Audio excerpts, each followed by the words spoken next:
Assalamualaikum warahmatullahi wabarakatuh.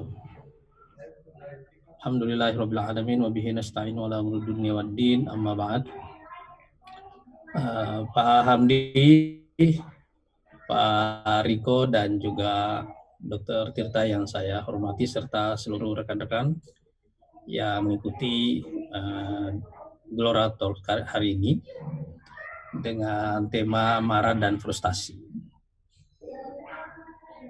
Ini adalah satu tema yang kami kaji melalui sosial media, yaitu apa jenis emosi yang mendrive public mood saat ini. Dan ternyata temuan kita ini memang mengerikan. Takut, sedih, marah, dan frustasi. Kira-kira itu semua yang mendominasi emosi publik atau public mood saat ini. Sekarang kita sudah memasuki tahun kedua dari pandemi ini dan dari waktu ke waktu kita semakin menyadari beberapa fakta. Yang pertama, ternyata pengetahuan kita tentang masalah ini terlalu sedikit. Yang kedua, terlalu banyak kejutan yang terjadi setiap waktu. Dan yang ketiga, tidak ada yang bisa meramalkan berapa lama lagi kira-kira masalah ini akan berlangsung. Masih akan ada berapa gelombang lagi dari COVID ini. Ada varian apa lagi yang akan muncul sesudahnya. Kita juga bertemu dengan fakta-fakta melalui survei bahwa tingkat persepsi publik yang sangat buruk tentang kinerja pemerintah, kepuasan yang sangat rendah, dan anggapan bahwa pemerintah mungkin gagal dalam menangani masalah ini. Apalagi angka vaksinasi kita juga masih jauh dari yang seharusnya. Kemudian yang lebih buruk dari itu adalah bahwa pandemi ini masuk ke berkembang menjadi krisis ekonomi, dan setiap waktu kita juga mendengarkan berita-berita ekonomi yang semakin buruk dari waktu ke waktu. Semua situasi ini, pandemi dan krisis ekonomi, bertemu tetapi tanpa bayangan kapan ini semuanya akan berakhir. Dan di sini kita bertemu dengan satu kaidah. Yang rapuh pasti remuk. Individu yang rapuh remuk di tengah pandemi, di tengah krisis ini. Korporasi yang rapuh remuk di tengah krisis ekonomi ini. Dan pemerintah atau negara yang rapuh juga akan remuk di tengah krisis dan pandemi ini.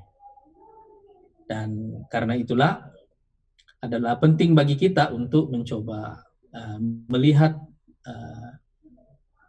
dan mendalami situasi emosional publik. Karena dengan mengetahui itu, mudah-mudahan kita bisa mengetahui apa yang bisa kita lakukan secara lebih tepat untuk mencegah pandemi dan krisis ekonomi ini berkembang menjadi ledakan sosial, apalagi berkembang menjadi krisis politik di kemudian hari. Nah, satu hal yang kita sadari bersama bahwa karena kita tidak bisa meramalkan dan tidak bisa memprediksi kapan situasi ini akan berakhir, maka di sini berlaku kaidah yang biasanya berlaku dalam perang berlarut. Kalau ini krisis berlarut, yaitu yang menang bukanlah siapa yang membunuh lebih banyak, tapi yang menang adalah siapa yang bisa tetap bertahan hidup sampai akhir. Itu sebabnya persoalan ini harus kita persepsi sebagai persoalan apakah kita mampu survive sebagai individu, sebagai korporasi, sebagai masyarakat, juga sebagai negara. Dan ada penting bagi kita semuanya untuk mengetahui public mood yang mendrive perilaku kita secara keseluruhan. Mudah-mudahan ini tidak berkembang menjadi ledakan sosial yang tidak terkendali, karena itu akan membawa kita ke dalam krisis yang semakin susah untuk kita kendalikan dan tidak satu pun di antara kita yang mengetahui ujungnya.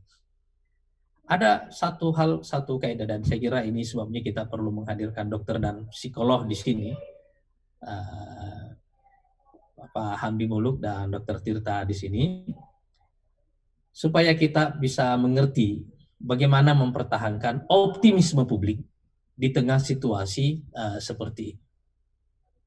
Dan mudah-mudahan insya Allah diskusi ini akan membuka wawasan kita semuanya dan memberikan manfaat bukan hanya kepada kita semuanya sebagai individu, tapi juga terutama kepada pemerintah, supaya kita bisa mencegah public mood yang semakin negatif dan semakin buruk ini berkembang menjadi ledakan sosial, apalagi berkembang menjadi krisis politik.